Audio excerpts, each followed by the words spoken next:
So many different kinds of potatoes, so many different uses. So I thought I would share with you some of my favorite potatoes and their number one use. Let's start with the russet. It's got a nice hearty skin on it, and these are great baking potatoes. They get really nice and fluffy. Potato number two, this is the Yukon Gold potato. They have a beautiful, creamy, velvety texture, great for mashed potatoes. And this is the white flesh potato. Whether you do thin slices, big wedges, or classic fry cut, this is the perfect potato for a French fry. Red skin or pink skin potatoes are great stuffing potatoes. Cook them, cut them in half, dig out some of the fluffy inside, mix it with some butter, some cream, put it back in and bake them again. Delicious. All right, this is a finger-laying potato. Why? Because it looks like a little finger.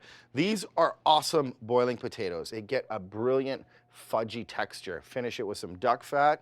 Woo! This is a baby nugget potato, and look at the interior of it. It's super cool, and it also has a nice creamy texture. And last but not least is the sweet potato, not to be confused with a yam. They're good for roasting. Add a little bit of sugar and these things will shine. So those are some of my favorite potatoes and the best uses for them.